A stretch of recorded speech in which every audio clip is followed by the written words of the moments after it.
যেভাবে মন্তব্যটা করেন এবং মহিলা আধিকারিকের সঙ্গে যেভাবে ব্যবহার করেছেন, তাতে মমতা বন্দ্যোপাধ্যায় যে দৃষ্টান্ত নিয়েছেন সেটা সত্যিই প্রশংসনীয়। তারপরে দেখলাম অখিলগিরি গিয়ে সেই মহিলা অফিসারকে বলছে আর আপনার 7 থেকে 8 দিন আয়ু, মানে হুমকি। একদিকে যখন ভারতে অনুপ্রবেশের সংখ্যা বাড়ছে, তখন কিন্তু অপরদিকে তৃণমূল নেতা অখিলগিরি তিনি পদত্যাগ করলেন। একাধিকবার রাজ্যের বিভিন্ন দুর্নীতি নিয়ে কিন্তু অখিলগিরি মুখ খুলেছেন এবং বারবারই আমরা দেখেছি যে দলের বিভিন্ন নেতাদের দুর্নীতি নিয়ে তিনি বারবার মুখ খুলেছেন। কারামন্ত্রী অখিলগিরি এবার পদত্যাগ করলেন, আর এই বিষয়ে কংগ্রেস নেতা কি বলছেন শোনাবো আপনাদের। অখিলগিরিকে আমরা দেখলাম যে বারবারই দলের দুর্নীতি নিয়ে একাধিক প্রশ্ন করছে, এই বিষয়ে আপনি কি বলবেন? দেখুন, অখিলগিরিকে আমরা বারে বারে দেখেছি ভারতবর্ষের রাষ্ট্রপতিকে নিয়ে অত্যন্ত কুরুচিকর মন্তব্য করেছেন এবং বিভিন্ন সময় এমন এমন মন্তব্য করা, বিশেষত মহিলাদের সম্বন্ধে, যার ফলে প্রমাণিত হয় যে অখিলগিরি সম্পূর্ণভাবে একজন ছোট লোকের মতো কথাবার্তা বলে। ঠিক সেই রকমই একটা ঘটনা দেখলাম। বন দপ্তরের একজন অফিসার, মহিলা অফিসার, তিনি তার ডিউটি পালন করতে গেছিলেন। তিনি যদি কোনো অবৈধ কাজ করতেন বা তার পথকে সামনে রেখে মানুষের উপর অত্যাচার করতেন, তাহলে আমি এখানে বসে আজকে আপনার ক্যামেরার সামনে বলতাম যে অখিলগিরি প্রতিবাদ করেছে, অখিলগিরি যা করেছে ঠিক করেছে, তার প্রতিবাদের ভাষায় বলেছে।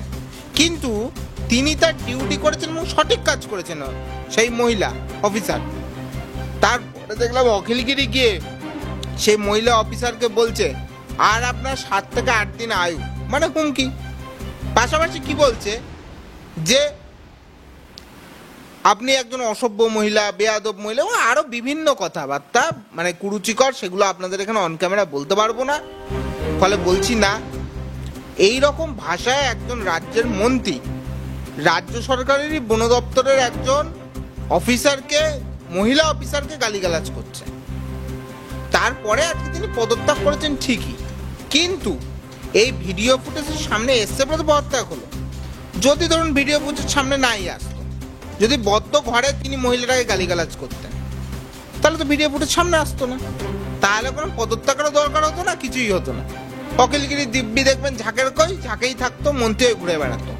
আমাদের সব থেকে অবাক লাগছে অখিলগিরি এইভাবে একজন অন ডিউটি মহিলা অফিসারকে যেভাবে গালিগালাজ করলো, মারার হুমকি দিল, প্রাণনাশের হুমকি দিল, তারপরেও তাকে কেন কারাবন্দি করা হচ্ছে না? অখিলগিরি তো কারামন্ত্রী, তাই আমরা বলছি কারামন্ত্রীকে সবার আগে কারাগারে ভরা হোক। এটা আমাদের কারাবন্দি করার দাবিটা আমরা সবার আগে জানাচ্ছি, ওকে অবিলম্বে গ্রেপ্তার করা হোক।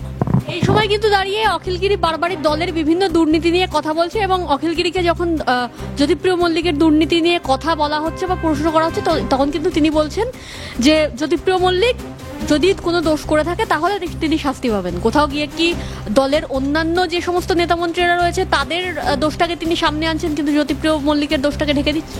সেটা না, জ্যোতিপ্রিয় মল্লিক তো মানে এমনি জ্যোতিপ্রিয় মল্লিকের এত দোষ বেরিয়ে পড়েছে, আর দোষ না বেরোলো যা আসে না, মানে আর দোষ বেরোনোর জায়গা নেই।